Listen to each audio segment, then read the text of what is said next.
So good morning, church. Happy Sunday to everybody. It is great to be here. I've never been in New Mexico, and I wonder what was new about Mexico. I've been to Mexico before, and it looks a little bit like Mexico, so I'm not sure it was new, but I'm sure it meant something else at the time. It's been great. We haven't nearly met everybody, but the people we've met, when I shared with Josh and Stacy last night, we had some great food. I wouldn't imagine good fish in New Mexico, but I was surprised. And just the people that we've met, the warmth of your hearts, the humility, the willingness just to come up and just talk, have great questions. It's not always, we've spoken in a lot of different places, it's not always that you feel that kind of family immediately. So thank you for your warm hearts, and hopefully this is not our last time back here. We'd love to come, even just to visit you guys, but we've loved what we've met of the church so far.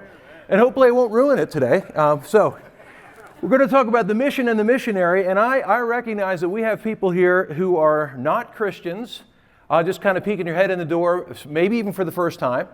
And some of you are veterans and been around for a super long time, and everybody in between.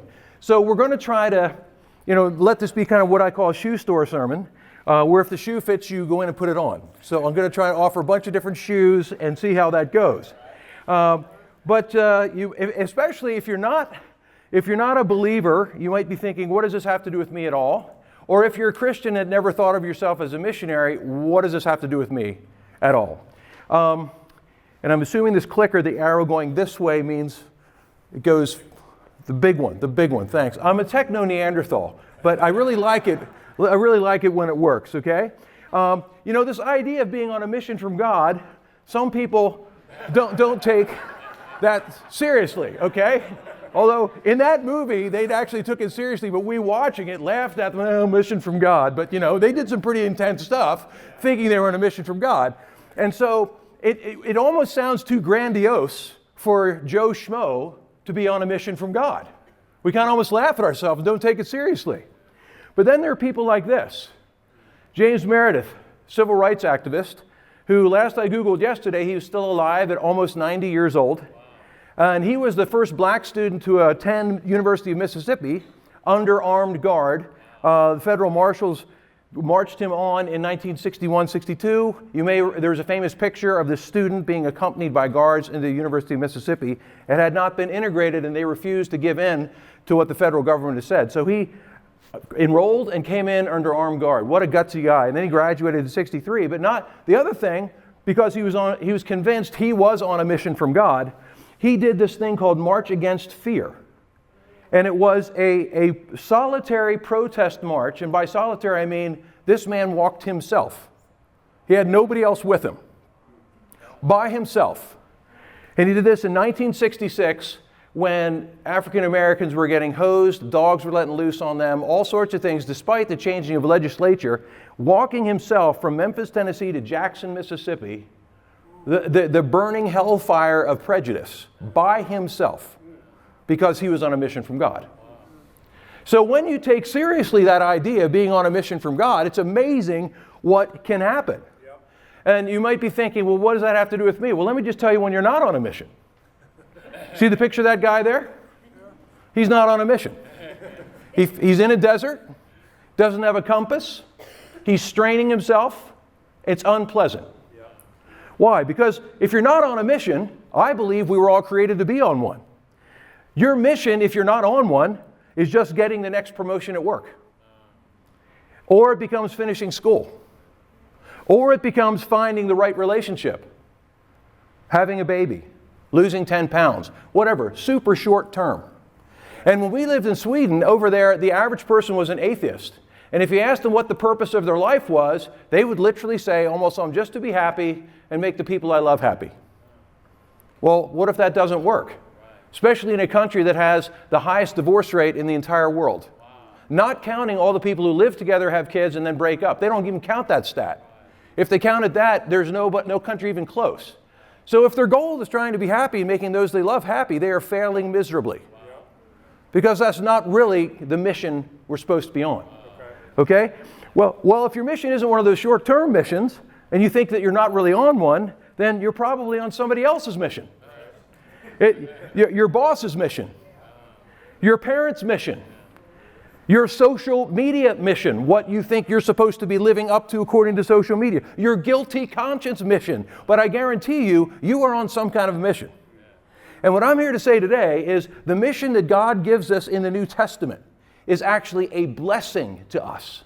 It is a gift to us to be able to be on such a mission. Well, what is the mission? Okay? What is the mission? Turn over to Mark chapter 1. I'm going to flood you with scripture here. I am a strong believer in too much Bible is not possible. But I hear too little Bible all the time when a sermon is carried by anecdotes and, nice little stories and a verse sprinkled in here or there. We believe in the Bible in this church, and I've only been here today, but I'm sure since you're our sister church, we hold the Bible in highest regard, the entire book inspired by God. And the mission described here, first off, the man who gives us the mission is Jesus Christ himself. And Mark chapter 1 starts off with an incredible introduction. Mark 1 is enough you could have a whole sermon series out of it. But verse 35, very early in the morning, while it was still dark, Jesus got up, left the house, and went off to a solitary place where he prayed. Simon and his companions went to look for him, and when they found him, they exclaimed, "Everyone is looking for you." Can you imagine, while he's still in his quiet time, the sun hasn't even come up yet, and he had such success in his preaching that the town is already up and looking for him. That's incredible. I would just go out, print up T-shirts, get the hot dog truck coming out there, and have myself a carnival of faith for weeks here in Capernaum. Fantastic. Not Jesus. Jesus replied, "Let us go to somewhere else, to the nearby villages, so I can preach there also. That is why I have come." So he traveled throughout Galilee, preaching in their synagogues and driving out demons. That is why I have come. Why are you here? Why are you on earth? Do you have some definitive statement, this is why I am here? It's amazing. Jesus, right in Mark 1, gets that out. That's why I've come. And I'm not going to be here just to please crowds, and I got a good following here. I could camp out here for a while. This could be the head of my mission. But no, he went on, because that's why he had to come, so that as many people as possible could hear the good message about God. Yep. Look at Luke chapter 4. Jesus goes to his hometown. And I know when I first became a Christian, I have religious folk in my family, but nobody who's actually actively trying to follow Jesus. So when I went back to my hometown, I became a Christian in Boston studying electrical engineering, and went back to my hometown in Pennsylvania, and I had no idea how to share with my folks at all. It was a full-blown flying disaster. But then I read this passage about Jesus, and I felt good, because his first hometown sermon was also a disaster. Okay, he preaches, he goes in the synagogue in verse 14, okay? Jesus returned to Galilee in the power of the Spirit, and news about him spread throughout the whole countryside. He was teaching in their synagogues, and everyone praised him. He went to Nazareth, where he had been brought up, and on the Sabbath day, he went into the synagogue, as was his custom. He stood up to read, and the scroll of Isaiah was handed him. Mind you, the scroll of Isaiah is 27 feet long. So he had a lot to unravel to find what he wanted to preach. And he actually ended up preaching toward the end of those 27 feet. So to unroll it, it would have been on purpose. He stops there. He found the place where it's written, this, as if he needed to find it. I mean, he's God. He knew where it was. "The Spirit of the Lord is on me, because he has anointed me to proclaim good news to the poor. He sent me to proclaim freedom for the prisoners and recovery of sight for the blind, to set the oppressed free, to proclaim the year of the Lord's favor." And then he made practical application of the passage, why they were bigoted and prejudiced as Jews compared to Gentiles, and they wanted to kill him after the sermon. But that was the passage that he read, and it was all about his mission, why he was here. I think if more Christians thought about, you're not inviting people to church, but you're trying to do this. You're proclaiming good news. You're trying to set people free. You're trying to give coverage of sight so people can see what's right, what's wrong, how to heal their marriages, how to get out of addictions, how to get rid of your guilty conscience, get rid of all addictive behaviors, all this kind of stuff. It's amazing. It's not just come to church. Right. Jesus, his first sermon, he finds this section that basically describes his mission on earth, right, why he's here. Later, in Luke chapter 19, he says it probably the most succinctly of all. After the famous interaction with Zacchaeus, the short guy who climbed the tree to see Jesus, not just a great children's ministry story. You know, how do we all seek God? And if you're here today looking for God, are you willing to look like an idiot to find God? Zacchaeus, climbing a tree when you're the tax collector in town, you made yourself look like a total fool.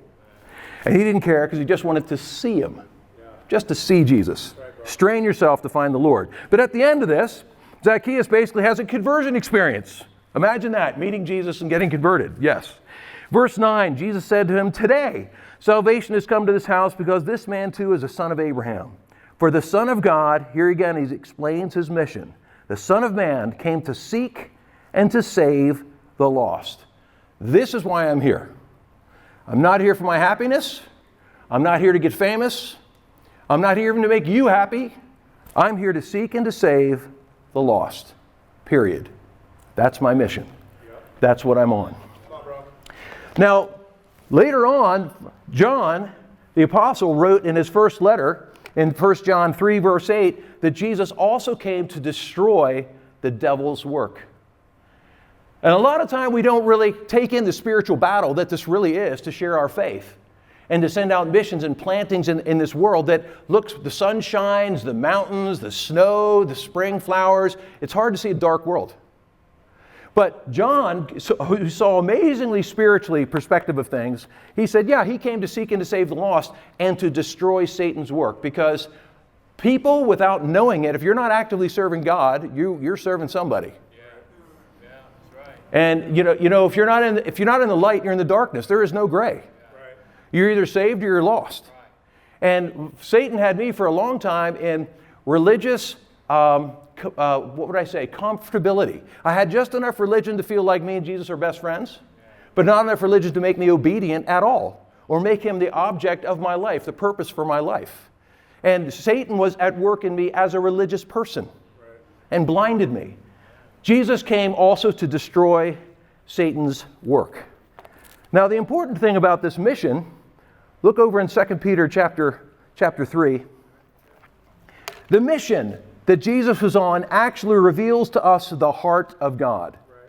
And what Christianity is really all about, it's about walking with God, having a relationship with God, and then bringing other people along to share in the same family of God.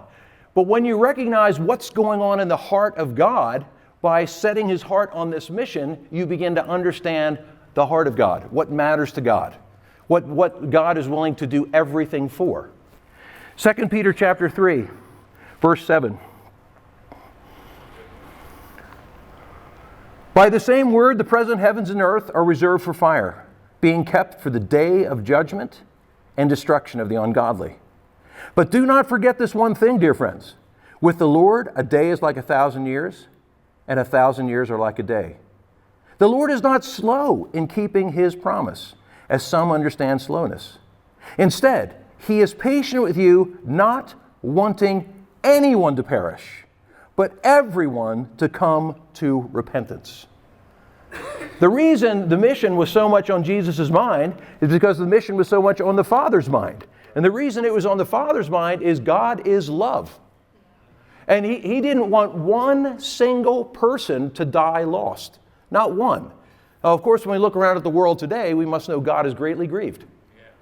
But it's on the heart of God. I love every single person. Jesus died for every single person. Jesus had to get to the next town and the next town to preach to as many as possible. And I'm holding the plug, not pulling the plug on this world, not because I love the planet, because I think you've trashed the planet. It's not going well at all. But I'm keeping it going for a while. I'm patient and not bringing the day of judgment so that as many people as possible can be saved. That is the heart of God. When you understand the heart of God, you understand the mission. Right. This is a reflection of God's heart. When you give to missions, you're reflecting what God gave the most to. Right. It is the heart of God. They didn't lose anybody on that point? Then we go on to point 2, the missionary. How many of you are Rhythmic fans even know who that group is? Annie Lennox, the Rhythmics, a long time ago. No, you don't even know. Missionary Man, look it up on Spotify. It's a great tune, okay? Black-eyed looks from those Bible books and things like that. But anyway, Merriam-Webster's dictionary, and not the Eurythmics, a person undertaking a mission, especially a religious mission, okay? That sounds kind of plain. I was bored with that, so I looked up online instead. Dictionary.com. 1, a person sent by a church into an area to carry on evangelism or other activities as educational or hospital work. And we believe in that through Hope Worldwide and our benevolent organization. God has opened many fields of mission where we can share the gospel as we've helped people in their suffering as well.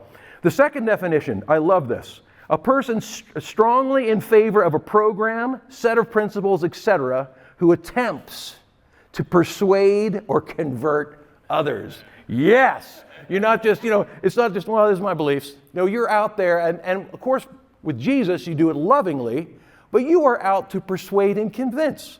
You're not out to say, well, this is what I think, what do you think? A person strongly in favor of doing this. And then last, a person who is sent on a mission. Well, that's the definition. So, who would that be? 1 John chapter 2. 1 John chapter 2. Can you guess by that picture who the person is? Yourself! There's a passage in Isaiah chapter 6, that of the last couple of decades in our churches, people are kind of reading it in a different way. It used to be, here am I, send me. It has become, here am I, send him. 1 John chapter 2, verses 5 and 6. But if anyone obeys his word, love for God is truly made complete in them. See, it's about loving God and having his love in us. This is how we know that we are in him. Whoever claims to live in him must live, not believe what Jesus taught, live as Jesus did. Right. And that was one of the huge anvils that fell on my head when I first visited this church as a religious person. I knew the verses when they were going to, in a Bible study, look up Matthew chapter 28, and I quoted that verse in two versions of the English Bible. And the guy studying the Bible with me said, "That's great. Are you doing it?" I hadn't thought about actually doing it. I just thought about believing it and memorizing it, okay? But 1 John chapter 2 says, listen, if you want to claim to be a Christian at all, you have to actively try. And we stumble and bumble, but you actively have to try to live as Jesus lived. Not just agree with what he taught, but actively live it out. Right. Jesus was the ultimate missionary. He said, this is why I've come, to seek and save the lost, to preach to as many as possible, to save as many as possible. If you are walking in the footsteps of Jesus, this is the core of your being as well. Yep. Do you live your life as if you're on a mission? Do you live your life as if you're on a mission or just as a church person? You insert church activities into your week. My wife jumped up. That's a cue. Because she's about to share, what does a life look like when you're living on a mission? Go ahead. All right. I love that. That's how I felt when I just thought about the mission here in America, but also my husband and I did go on a mission. We moved to Stockholm, Sweden as newlyweds, or actually even before. But I kind of felt like that, like deathly afraid. Like, I can't speak Swedish. I don't know this culture. You just feel like that, like, okay. But we thought we'd just share what it was like, just to paint a picture, and then also really what it was like over there is the same as it is here, which is so great, because we're all on a mission, right? Uh-huh. So the first thing that, when I reflected on this, and I thought, when we went over there, how did I think? And I tried to think about how Jesus thought. And I thought, he came to meet people's needs, right? Think about what he did. He healed people who were sick. That's like a real desperate one. Sometimes they became his disciples, and sometimes they didn't. But he still met the need. Mm-hmm. And so one of the things that we thought about a lot was, what are the needs in this atheistic culture?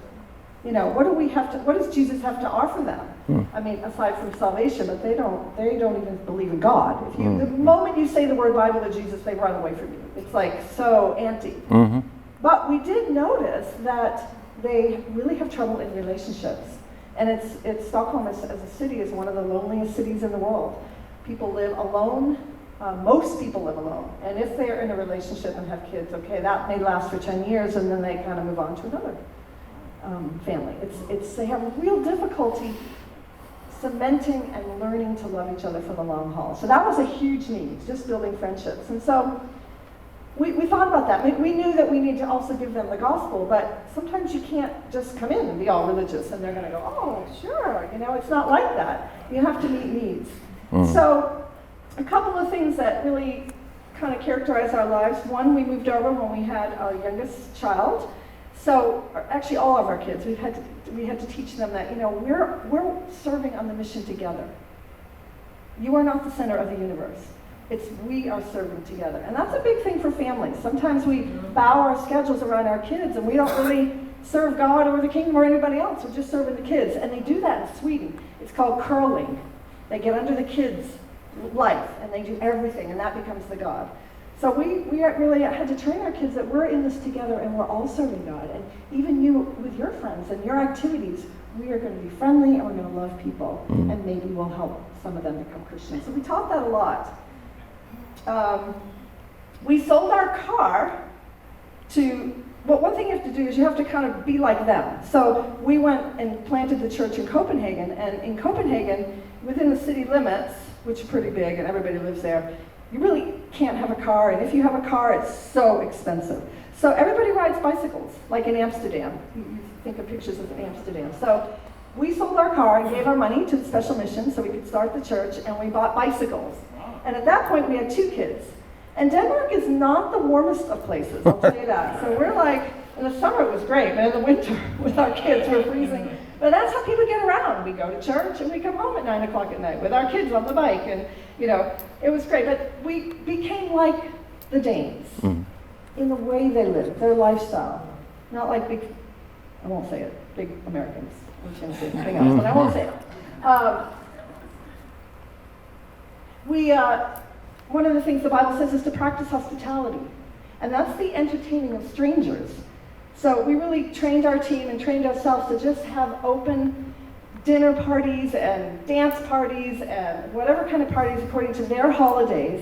And the exercise of opening our home a lot and cooking a lot. I think the ministry of Jesus 101 is learn to cook big meals for people. I mean, so much of the ministry is food, right? They ate food together. Jesus fed the 5,000. So we opened our home a lot, and that isn't really a thing they do. So, but how else are we going to bring people into our friendship and our life? So we did a lot of that.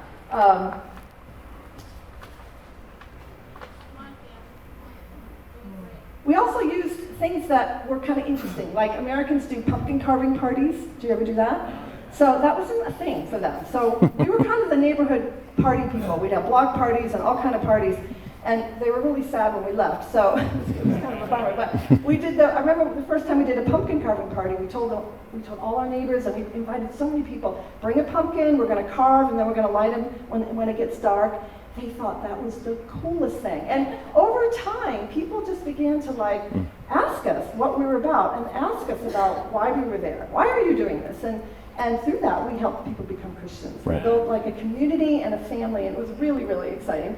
But to be creative is my point.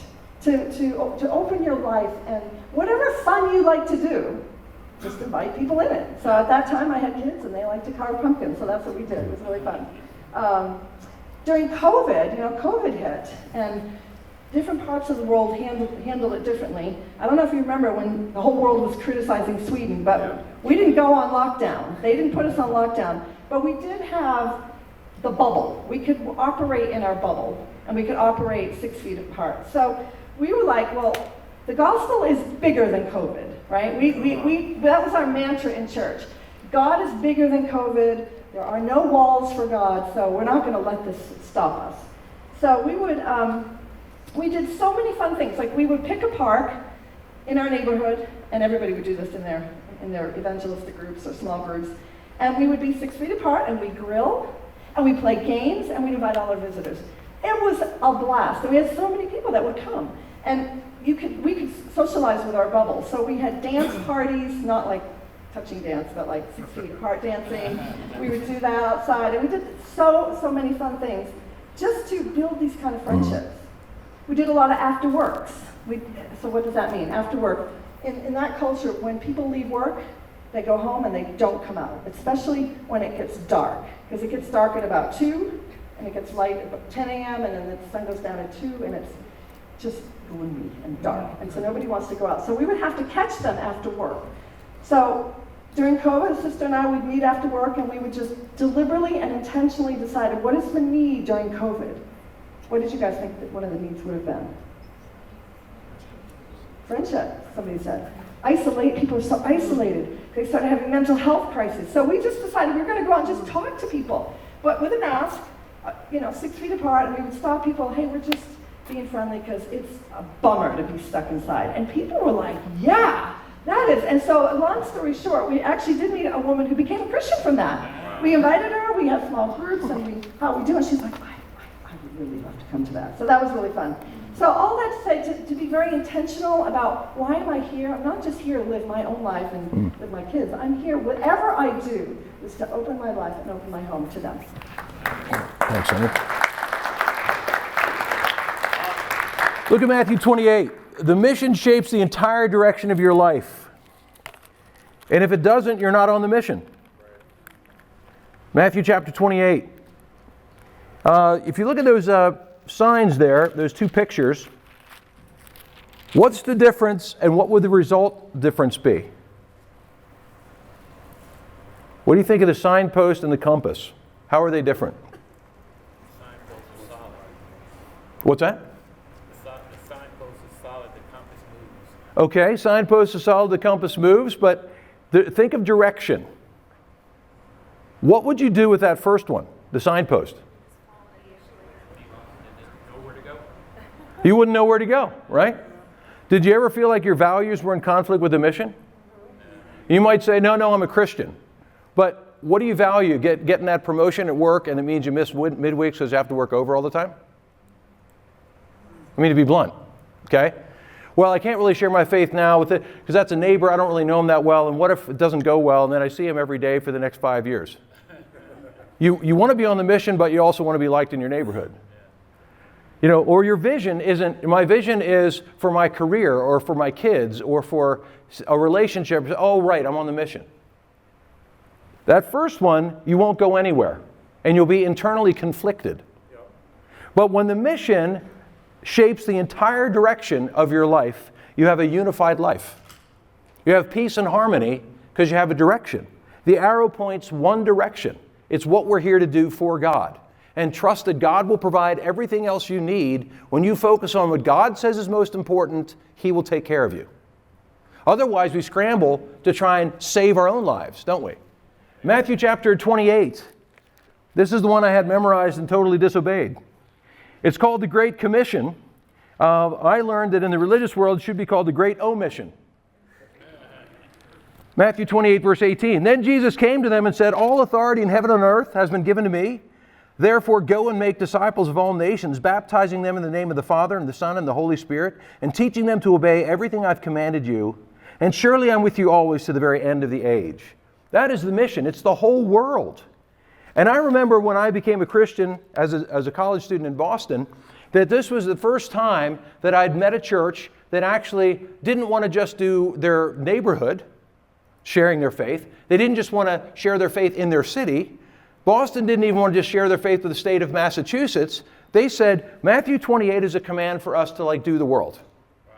The one congregation thought, well, at least we're going to try and do the world, okay? I grew up in a historic Lutheran church that had Matthew 28 printed on the ceiling of this ancient building, Matthew 28, right over where the guy preaches. Every Sunday I'd see it.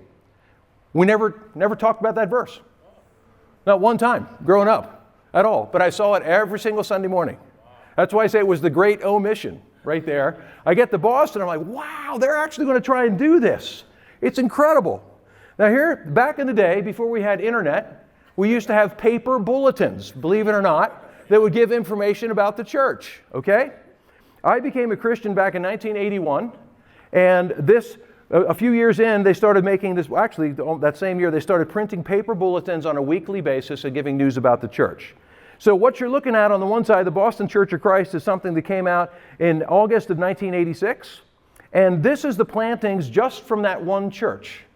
I had been a Christian about 4 years at this point in time. Chicago had been planted, the Central London Church of Christ, New York City Church of Christ, Providence, Rhode Island, Central Toronto Church of Christ, Johannesburg Church of Christ, Central Parish Church of Christ, and in autumn 1986 church plantings. It's very, very small print, but that's where our team is mentioned. Andy Fleming and Tim Huffman led a group to Stockholm, and that was started October 5th. I was on that team. Okay? But when we were baptized back then, we would literally come up out of the water asking, what language should we learn? Yeah, I remember that. That was the thing. We're on a mission. We're trying to get this out to the world. Now, one of the problems with the second generation is you're already born into a church. Or if you're a visitor, you came, the church is already here. But I remember what it felt like. We landed in Stockholm, and we're literally walking down the street, and we realized the church is us and whoever else we happened to invite on the street. We knew nobody. We couldn't go home to a friend's house, nothing, okay? And we had a prayer group early on in the planting. We're all praying together in the room. The phone rings, and we knew immediately it was a long-distance phone call from outside of the country because we didn't know anybody. Well, if you have to go somewhere and start a church from scratch, what would you do? How well do you know your Bible to be able to do that? Yeah. How much are you willing to be bold and talk to whoever and not go, oh, you know, the temptation to look at people and already judge them, that can't be an open person just by looking at them. You can't do that. Jesus went out to everybody, right? The other side, you have this map here, and the top is in Swedish, den skandinaviska strategin, okay? And that just simply means what it says at the bottom in English, the Scandinavian strategy. And so Boston's idea was if we plant pillar churches in each region of the world, then their responsibility would be to send out subsequent plantings around and saturate that area. That was a very simple plan. That's what Paul did in the book of Acts, okay? So they said, we'll plant Stockholm in 86, and then we'll try to get over to Copenhagen by 1990. We'll try to get to Oslo within a couple years after that, then Helsinki, then Reykjavik, Iceland, okay? And then each of those are the main cities in those countries, and they'll plant the rest of the country. So that actually happened. We went there, the group was 11 people, and now there's churches in all 5 of those major cities, okay? But it was being on the mission, understanding this is what it is. And that's just a foreign mission, so it seems more exotic. This is a mission here. Yep. I love this idea, what you're going to do about New Mexico here come the fall. That's exactly the idea. And somebody's got to figure out, how do we evangelize a sparsely populated, large geographic area? How do we do that well and keep discipling going? And can I be a part of that and figure that all out? So you know what the first missions sermon was that I ever heard in Boston? Can somebody guess what the title was? What's that? Okay, you're not going to believe it. First mission sermon, international mission sermon. Go and grow or stay and pay. Honestly, that was I still remember to this day. That was the title of the sermon. Go and grow or stay and pay. Okay, 2-point sermon. And the guy got up there and they were about to send him out to plant a church in London. And since it wasn't in the budget of the Boston church to have another church, we said, you know, we need to do a thing called what are we going to call it? A special missions contribution. Like, oh, wow. And where's that money going to come from? Because you're already tithing and giving to the church so generously. Well, we might have to sell stereos and stuff and have yard sales and whatnot. People sold their cars. People sold their stereo equipment back in the day. 2 people sold their houses and moved into rental apartments, gave the money to the church. It was incredible what happened. And a typical special missions contribution was about half of the year's annual functioning budget. This is how much churches would give. It was incredible. And in the beginning, it wasn't any forced thing at all. People were excited about giving that kind of thing. I remember by the time we came around to our 3rd special missions contribution, and I was a college student, I'd sold everything. So guys are talking about, let's give blood. They give a lot of money for blood. Let's do that. I mean, you were doing anything. Don't give a kidney, bro. But that would be a lot. You could plant a whole church with that. I mean, but it was that mentality. What can I do? What can I give up? And people prided themselves on what they didn't have anymore. I mean, Kim had inherited some heirloom jewelry from her grandmother. Sold it. You know? And it wasn't like, it's like, oh, I have something I can give up for the mission. And so you either go and grow, go in the mission field, and you'll grow a lot, okay? Or if you're going to stay here, you're going to pay. It was a very glamorous sermon. Everybody got the point. And then there were people like us, go, grow, and pay. So that's kind of what happened to us. So we invented the third point there, okay? So, but you know, if you are on the mission, not only does it shape the entire direction of your life, it changes the way you pray, okay?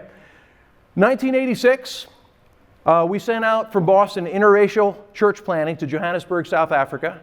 Apartheid was still gripping the country, and it was completely illegal to have blacks and whites worshiping together. We didn't care. We sent a mixed team. One of the guys who'd been converted into campus ministry during my time, went on that team, was shot and killed when he drove home a visitor to Soweto after church, because he was a white guy going into Soweto. They shot and killed him. Wow. It was very, very dangerous. So we prayed for the fall of apartheid, and by 1992, that apartheid had fallen, and not only that, thanks to Hope Worldwide, actually gave Nelson Mandela, the first African-American president, or not African, black president of South Africa, the Hope Unity Award. And we really believed our prayers, God is answering to shape world history. Not just help me get over my cold this week, God. It was a little bit bigger. Okay? Summer 1989, World Missions Conference, prayer groups for the fall of the Berlin Wall. And we sent from that conference the Berlin team. It was still divided by the East and West Germany, by the wall. November 9th of that same fall, the wall fell down. There was no clue of that at the conference at all. And that was our specific prayer. And Berlin went on to become a great church.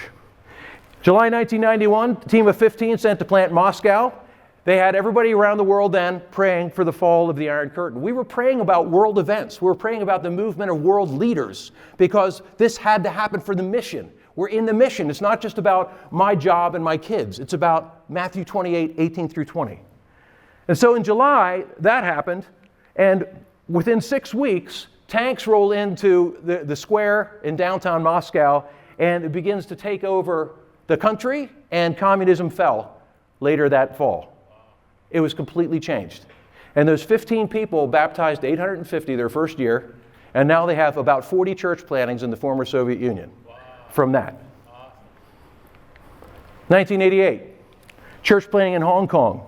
We prayed for the evangelization of all of China. At that point, Hong Kong was under a 99-year lease as a protectorate of the British Empire. And after 99 years, would revert to China. So we thought if we get a big church started there, when it becomes China again, we can infiltrate. And that's exactly what happened. Hong Kong was almost 2,000 members when it became part of China again. And now we have 36 underground church plantings all over China. Everybody on that planting was set on, we're on a mission, we're here to saturate this entire area, and it might even be dangerous, who cares? This is all that matters. The missionary mindset, 1 Corinthians 9. Specific prayers. How specific are your prayers? If you're a missionary on the mission, you pray before you go out the door in the morning. God, lead me to somebody who's looking for you today.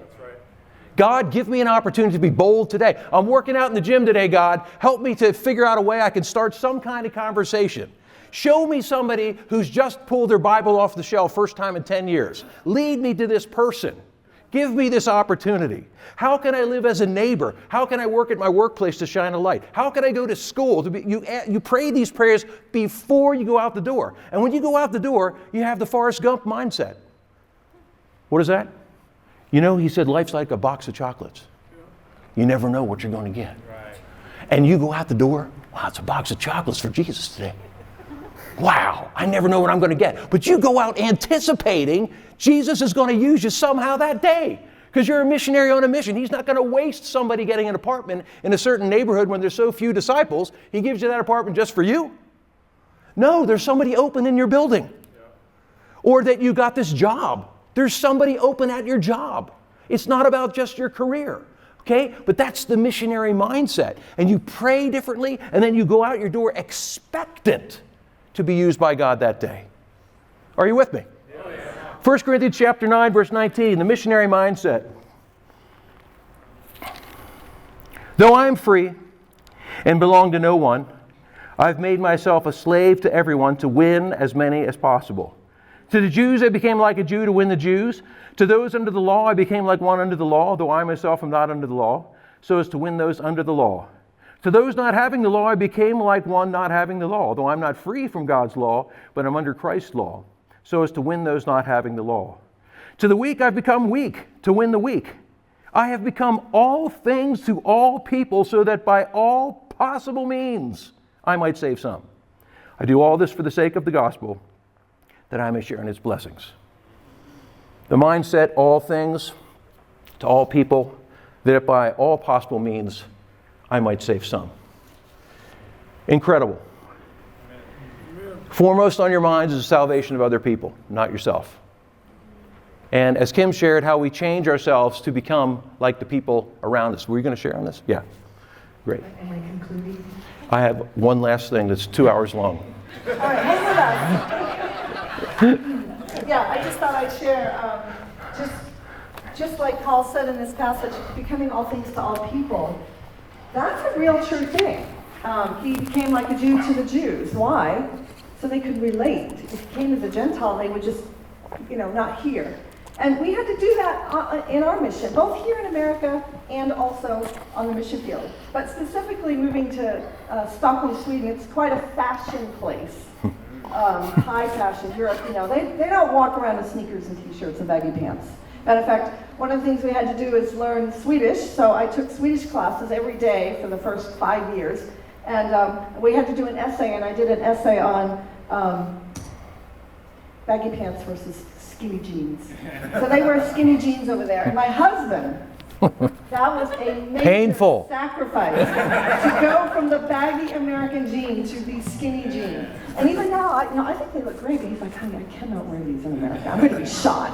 So anyway, but they can pick out Americans a mile away, and they think we're loud and proud and have no style. So we had to really change our clothing style.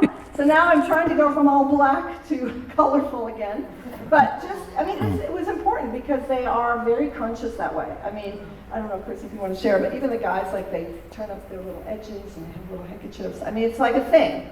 And for an American, I had to really kind of overcome myself to just get used to it. But that's the way they are, and we had to become like them. We had to learn to speak softly and quietly. Like on the trains, nobody talks.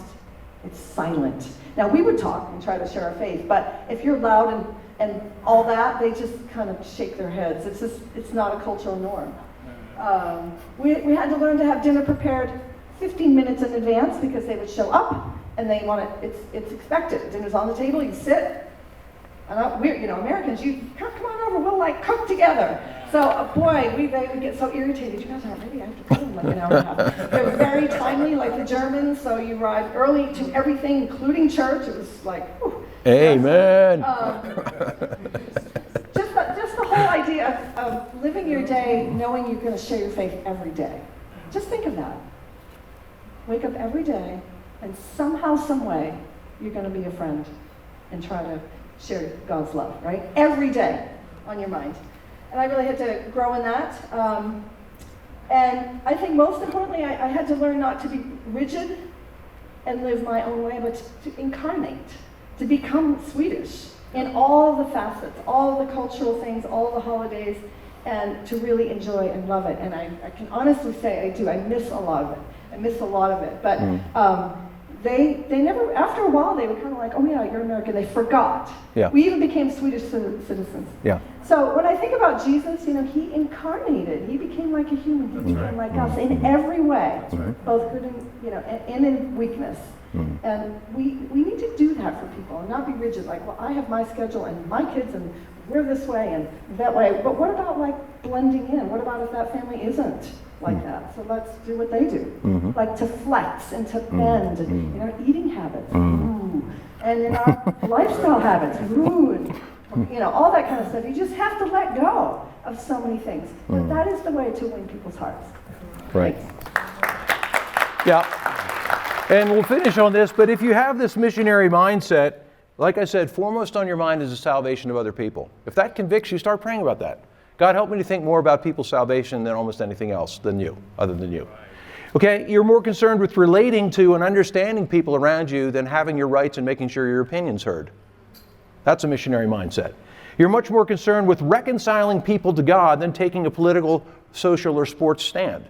It angers me how Christians get so caught up in political views, quite frankly, and all sorts of other things, even sports teams. I've had to separate brothers once at a church who are Philadelphia and Steelers fans, and they were going at it in the parking lot. I'm like, after church.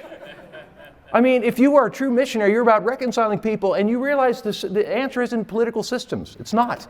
It's Jesus Christ. And we have the greatest mission of all times, okay? So, we're going to finish in Acts chapter 20, one last scripture here, but if you're sitting there thinking, I could never, I know I'm supposed to be on a mission. Yeah, you are if you're a Christian, okay? And it'll save your life to stay on the mission, be on the mission. But if you think, I can't do anything great like that, you're great people up there, whatever, okay? This is me when I got asked to go to Sweden. Is it a midweek on a Wednesday? And brother walked up to me and he said, hey, we're going over to Stockholm to plant a church. You're campus age. We need a guy to help start the campus ministry. Would you come? No. I studied Spanish in high school. Walked away. That was it. Done. Walked away. Right in the middle of the fellowship. Left the guy. He was an evangelist. I just said no to him. Walked away. I can speak Spanish. That's it. Okay. I get a call then from the minister of the church. He said, we're having a missions meeting about Stockholm. Could you please come at least see what it's about? I'm like, oh, this is serious. So as I show up, the guy, Andy Fleming, who's going to lead that planting, he's walking across the parking lot in front of me, turns around. This is his inspirational speech to go on the mission field. If you see a need that you can fill for God and nobody else is rising to fill it, you better have a good excuse on Judgment Day. Then he turns around and goes into the meeting. I'm like, all right, I'll go. Even before the meeting. So I got hired for 6 weeks, and that was my training. 6 weeks later, we were sent out. So I had 6 weeks as an intern. Okay, and the day before we got on the plane, Andy comes over to my house with a cassette tape. Some of you remember what those are. Okay, this was a guy reading children's stories, Swedish children's stories, in the alphabet. He sticks it in and starts playing. Sounds like the Swedish cook on the Muppet Show. And I'm like, what? I had studied German for a few months. I was looking at my German, looking at my French, thinking, German, French. He goes, no. I said, the Alps stuff, that's Switzerland. I'm like, the next day we're on the plane to Sweden. Okay, I actually was thinking I'm going to Switzerland. I confused the two. They have their own language? Yes, it's called Swedish. They're Swedes. Oh, man. Wow. Okay. Who'd have thunk that? We come into the country, they're checking our passports, going for border control, and these guys are all like strict military, but they're talking like Muppets. I'm like trying not to laugh. I'm like, everybody talks like them. Oh my gosh. And then I got serious. Wait a minute, I'm going to live here. This is going to be my life. I got to learn that hishki-bishki stuff. What in the world? Okay, so I have to lead a Bible talk after 6 months. Okay, because I just had to. Okay, it's me and 3 sisters are there. Andy was back in the United States, did some other training stuff going on, and so it took me 6 hours to prepare one Bible talk and a little section of the parable of the sower. 6 hours. I wrote down every question, and I read it, and then I give the question. And everybody burst. It was a good question because everybody burst into discussion. We had more visitors than Christians there, like 7 visitors. Okay, I understood not a single thing they said. I'm like, God, I hadn't thought about they're going to answer me in the discussion. Oh my gosh. Wow. Okay. So Amelia, this one sister, I said, so Amelia was fluent in Swedish and Finnish and English and a bunch of other languages. I said, Amelia, you don't know American baseball, but you got to help me like you're the catcher and I'm the pitcher. Okay, here's what's going to do. When we have Bible talk, you sit across from me, okay, where I can see your hand. And when I throw out a question, if they were totally off, because we're starting to get a lot of visitors, they're totally off, you need to give me thumbs down. Okay? If it was a neutral comment, plus or minus, flat hand. If they hit it right on, thumbs up, okay? And if it's down negative, I'll try and correct them, but I won't know what to say, so you interrupt me rudely and say the right thing. And we're cranking for months. Bible talk, we had 7 baptisms the first year in that Bible talk. And that's with hand signals, me like, I'm saying swear words by accident, quite literally. Okay, it was a full-blown flying disaster. But the Word of God is powerful. Beyond me reading it, they were sitting there reading it. Atheists getting convicted by a book they don't believe in. If you just make yourself available for the miracle, God will use you. You are a missionary. But you got to say, I'm on the mission, use me, God. Here am I, not send him, here am I, send me. And use me. And if you're available, the Word of God is powerful. Your loving heart with Jesus' love is powerful. It's amazing what you can do. And this meeting you're going to have in the fall, some people are going to need to go on plantings to saturate this state. Here am I send them? Well, here am I send me. Acts chapter 20. I love this here. Paul kind of summarizing, they're threatening him, you don't want to go to Jerusalem, it doesn't look good. The Christians trying to warn him. And he says in verse 24, and may this be the anthem of our hearts as Christians. However, I consider my life worth nothing to me. My only aim is to finish the race and to complete the task the Lord Jesus has given me, the task of testifying to the good news of God's grace. Thanks for letting me be with you today. It's been a blessing. Amen.